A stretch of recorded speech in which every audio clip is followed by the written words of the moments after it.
Now, every other person out there looks for a team that has performed best. So even the compilation for the best team of the week, that is what people go for. That is what everyone wants to know.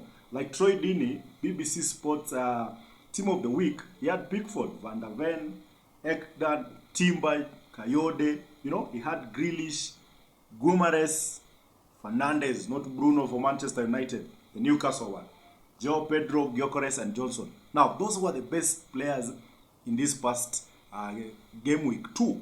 These were the best players. Everyone likes to praise the best. But Kickonsports is premiering one of the most fantastic episodes you'll ever watch out there.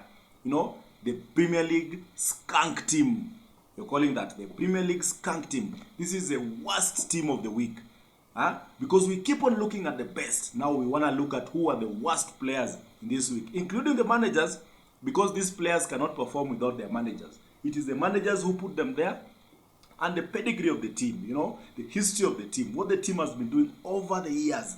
All that will factor in when you're looking at the Skunk Team of the week. Now, this is Coach Charles on Kickonsports. Consider subscribing if you're new to this channel, because hey, this is an episode that is going to blow your mind. There are players out there that have been so good, but whatever they did this weekend earns them the right to be in the Premier League Skunk Team. Anyway, let's start. Now, why will I look at this particular feature where we feature players who have performed at the worst? Because this is a Premier League. This is not a league from some third world country where nobody watches. This is a Premier League where everyone watches. The biggest money is there, the biggest owners. Almost every Premier League team is owned by a billionaire. From Nottingham Forest to Manchester United to Chelsea, Arsenal, all these teams are owned by big owners who have billions in their pockets. Manchester City, for example, Newcastle, owned by an entire corporation.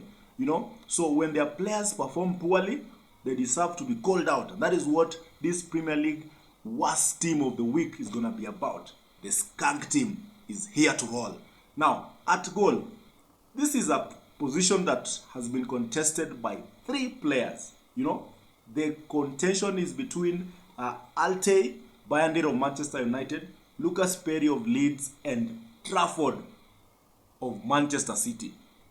Now, why are these people qualifying for this particular position? Because Altay was bullshit.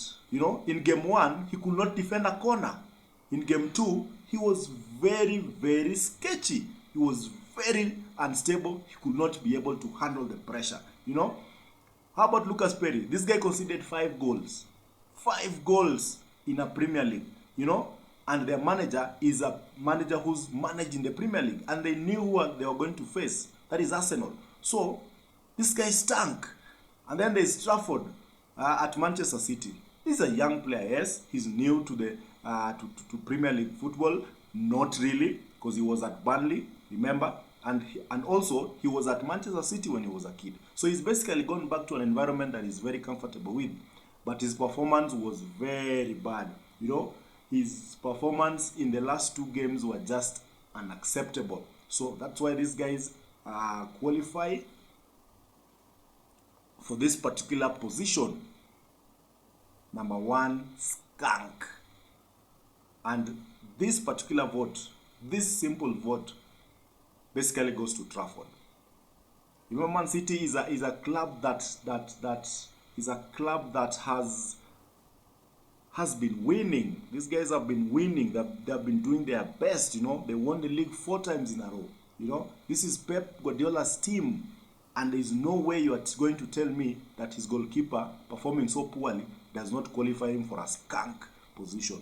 So in goal, Trafford qualifies for the skunk number 1. Now, at right back, this one automatically goes to Aaron Wan-Bissaka. These guys were beaten 5-1 by Chelsea. Aaron was a player at right back. He did nothing. We know Aaron Wan-Bissaka can defend.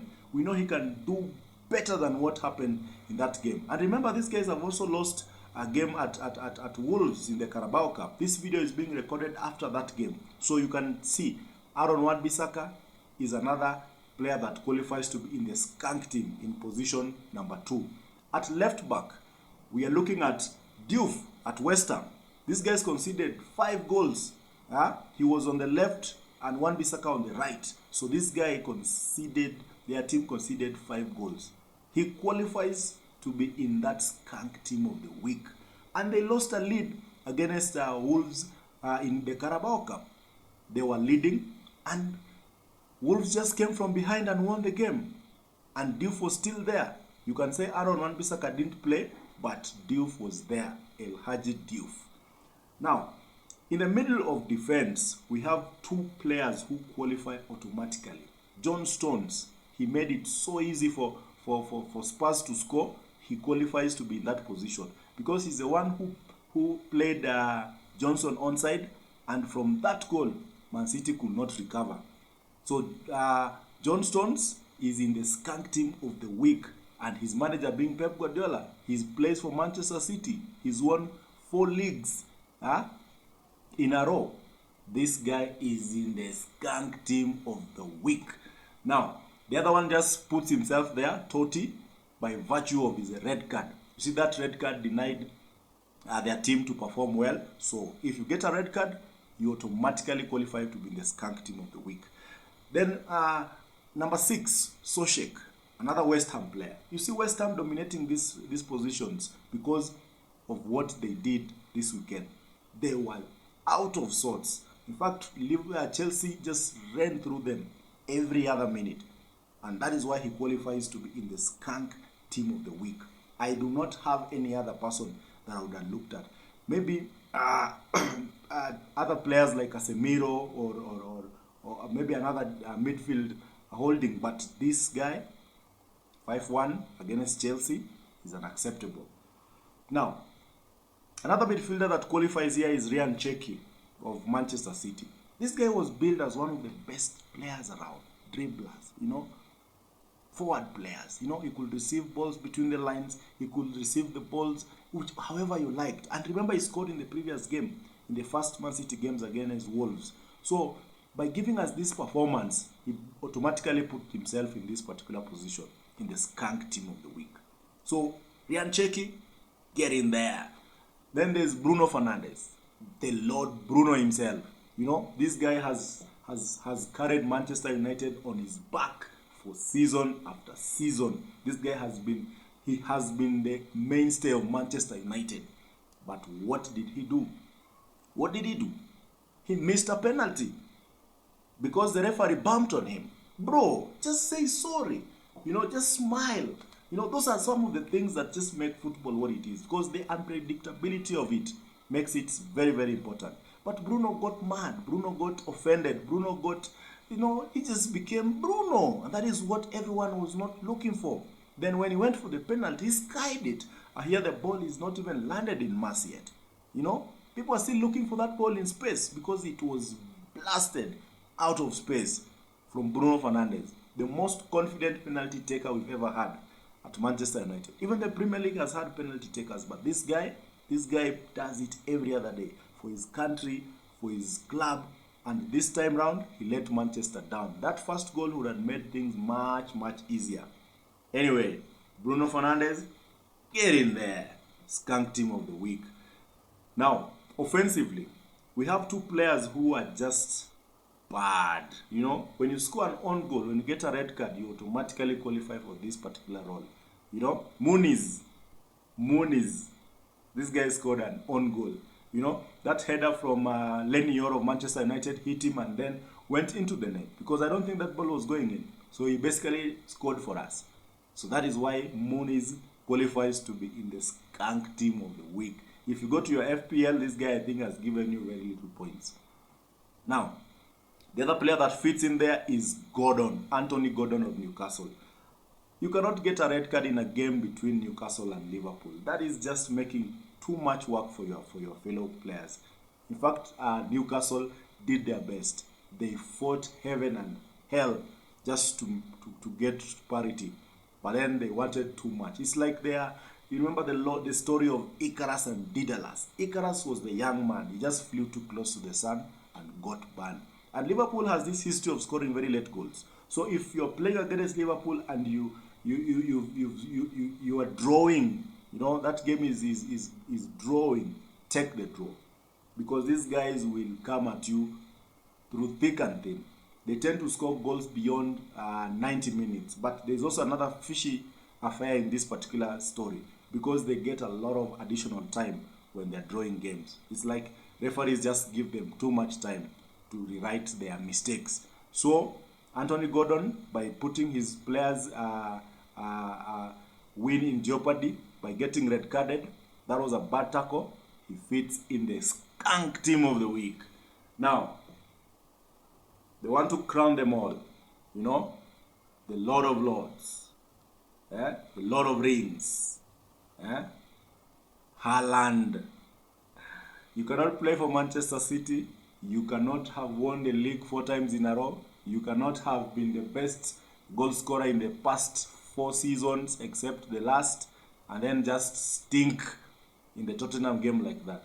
In fact, Manchester City were dominated by Spurs. It was crazy. It was crazy. The midfield three of Tottenham dominated City from the beginning to the end, and Haaland had no space. He had nothing to do. You know, the chances he got, he messed them up. So Haaland fills or completes the skunk team of the week. Now, the vote for the manager of the week. The manager, the skunk manager of the week. This is a competition between Ruben Amorim, Potter, Fake, and guess who? Guess who? Guess who? Pep Guardiola. Now, Ruben Amorim, the reason why he's here is because Manchester United were leading. The changes he made just killed the game. The game lost its direction. We lost composure. The team lost control of the game. They were not able to possess. He played players out of position, so he basically messed it up for the team. That's why Amorim is in this skunk team of the week. Then Potter, his team was beaten 5-1 by Chelsea. He has also lost a Carabao Cup against Wolves 3-2, so he fits there. This guy lost the first game. He's lost this one, so it is a problem, a big one. Then there's Fake. This guy has been a Premier League manager before. But the question is, how come he could not see this coming? He was not able to see this coming, and he was hit by 5 at Arsenal. In fact, he gave Gyökeres his signature celebration. He gave him his debut goals. And then there is Pep Guardiola, the master himself, you know, the benchmark, the guy who everyone wants to play like, the guy who everyone wants to learn from, the guy who's been running everything, running rings around managers, bringing new ideas, inverted left back, inverted full backs. You know, he's been innovating every day. But then he was hit for 2 at home.